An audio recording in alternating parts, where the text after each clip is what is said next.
Hello, my name is Ann Lewis. I'm a Days for Girls leader in Utah. We are thrilled that you have chosen to participate with our Days for Girls project. What you do will be life-changing. Days for Girls is an international organization that helps provide feminine hygiene kits to girls in developing areas who miss a week of school every month. Several years ago, the founder, Celeste Mergens, was doing humanitarian work in Kenya. She was helping to find better fuel sources in areas where there was no wood for the cooking fires. Celeste was introducing something called a rocket stove that burned on sawdust and small particles instead of wood. As Celeste was preparing for a trip to an orphanage in a huge ghetto of Nairobi, she received word that the children there had not had any food to eat for the last 2 days, and there was nothing to give them the next day either. The numbers of that orphanage had swollen from 300 or 400 to more than 1,400 because of a recent influx of refugees from the Sudan. They needed immediate help. The headmaster asked if there was anything she could send. Celeste wasn't sure what to do or how to help. She went to bed that evening worried and prayerful. She knew many of the children in the school by name, and she loved them. What happened that night changed her life. At 2:30 in the morning, she was awakened out of a dead sleep. The words that woke her were these: "Have you asked what they are doing for feminine hygiene?" Wide awake, her first response to that was, "Feminine hygiene? I do rocket stoves. What do you mean by feminine hygiene?" She had never in her life even uttered the words feminine hygiene. Celeste told me that in her family, when the girls need product, they said, "Honey, can you pick up some turbos at the store?" Feminine hygiene was something she had never said. She got out of bed that night, went to her computer, and sent an email to the headmaster at the orphanage asking, "What do the girls do for feminine hygiene?" His response came immediately, which was a miracle with Wi-Fi being what it is in an African ghetto that has no amenities like electricity or running water. His response was this: "What is feminine hygiene?" She wrote back asking, "What do the girls do every month when they have their menstrual periods?" He replied, "They are sent to their rooms, where they sit on their beds on a piece of cardboard and bleed. When the bleeding stops, they are allowed to go back to school." The girls in this overcrowded orphanage were sleeping 2 and 3 to a bed. In many cultures, if you are bleeding, you are considered unclean and you are exiled from society. Celeste didn't sleep much that night. She got up the next morning and started looking online for feminine hygiene companies in Nairobi. She finally found one willing to donate and deliver a 1-month supply of pads to the girls in this one orphanage. 3 weeks later, Celeste was in Kenya. When she arrived at the orphanage, she knew in an instant that disposable pads were the wrong solution. She saw soiled pads in the streets stacked up against the mud brick buildings. There was a row of latrines behind the school. These latrines were filled with soiled pads, and there were men actually emptying these latrines by hand. The chain link fence behind the row of latrines was crammed full of dirty pads. Dogs were dragging bloodied pads through the streets. There were girls pulling pads from the fence, trying to wash and reuse someone else's pads. It was all a huge disaster, especially in a culture where blood is unclean and taboo. There was simply no place to dispose of hundreds of dirty pads. Celeste went back to the drawing board, realizing these girls needed a washable, reusable solution. Back home again, she purchased hundreds of yards of white flannel material and started gathering women to help sew a piece that buttoned under the underwear, holding white flannel pads in place. They made hundreds. And then the next time she went to Kenya, she took them to the girls at the orphanage. The girls were thrilled to receive these kits. After some weeks and months had gone by, she emailed to ask how the girls were liking the kits. She was excited to hear.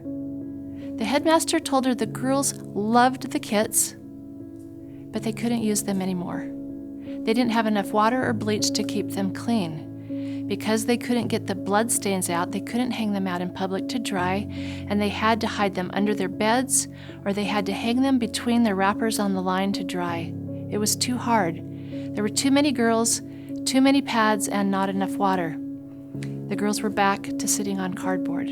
Celeste realized that in many parts of the world, water is a problem. It's precious. It's pulled from wells, and keeping white supplies clean would be impossible.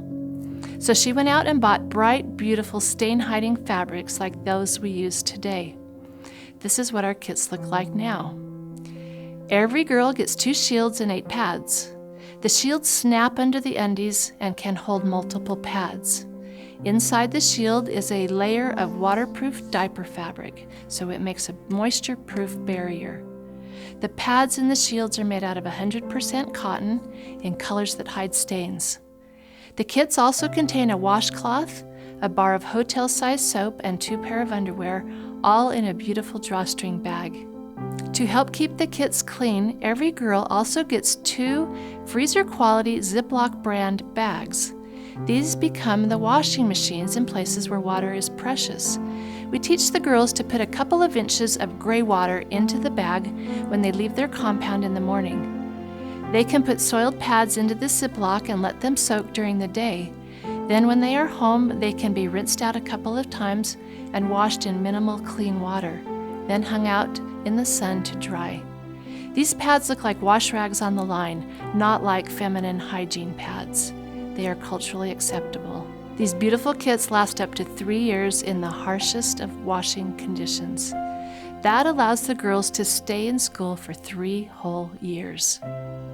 Our kits are distributed to girls who are in school to keep them in school. Days for Girls kits provide more days for girls to be in school. Most girls drop out of school when they start menstruating. Imagine if you had to miss a week of school every single month. How would your grades look? Girls try to figure out ways to stay in school every day. They come up with solutions from nature to manage their personal hygiene. What would you do if every girl and leader at girls' camp forgot to bring feminine hygiene supplies, and you had to use latrines, which are holes in the ground, with no toilet paper? Maybe you have an old t-shirt you could tear up and use as a pad, or maybe an old sock. Maybe you could fill that sock with pine needles or leaves or dirt to make a pad. Maybe you could use moss or tree bark. Maybe that will get you through your first day. What about the next day or the next? This is how girls in most parts of the world manage their periods. They use corn husks, rags, leaves, or tree bark. In urban areas, some roll tampons or make pads out of used newspapers. Some simply sit on piles of sand to absorb the flow. Sometimes girls insert things to plug the flow so they can go to school without dripping blood. Things like smooth stones. One girl came into a clinic so sore and infected she could hardly walk. She had inserted a corn cob like a tampon to try to stop the flow so she wouldn't miss school. None of these solutions are safe or sanitary. What would you do if you had no products? What would you do if you had to miss a week of school every single month? Here is a picture I took in Walesabugu, Mali before I knew a thing about Days for Girls. I was visiting a junior-senior science class in a prominent local high school. In this picture, take a look. Where are the girls? By the time they are 17 or 18 years old, most have dropped out of school. These kits help girls stay in school. In many countries, 3 years of school is equivalent to a high school education. When girls drop out of school because of their periods, they are usually sent to the fields to work, or they are married off at young ages, usually not to their high school sweethearts. They often become second or third or fourth wives to older men in the villages.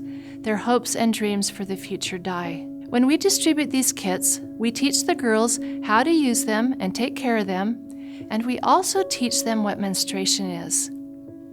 Many have no idea why they are bleeding every month. Many have never seen a picture of what the inside of their body looks like. They associate blood with disease, wounds, death, dying, or usually AIDS. It's really exciting to teach them that menstruation is not just a curse or another body function like diarrhea that we need to deal with. We explain to these girls that menstruation is a gift from God given to every woman on earth, which allows us to be mothers and to have children. This is our divine nature. This is what makes families possible. Understanding this simple concept is life-changing. It gives these girls dignity and purpose and helps them understand God's plan for us. As you can see, these beautiful Days for Girls kits solve many problems. We've talked about comfort, embarrassment, exile from society, which affects esteem and dignity, and education. There's one more huge problem these kits help with.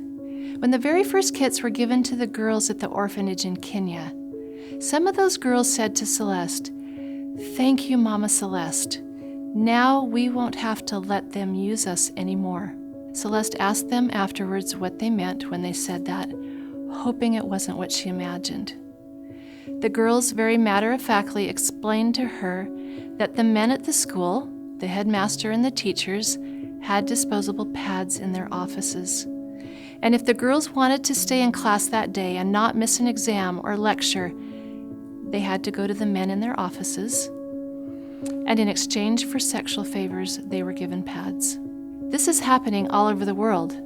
Men control the pads and the products and the markets, and they set up their establishments across the street from the middle schools and the high schools. If the girls want to stay in class that day, they must cross the street and suffer abuse in exchange for pads. That's how many girls stay in school. This doesn't have to happen. We can help.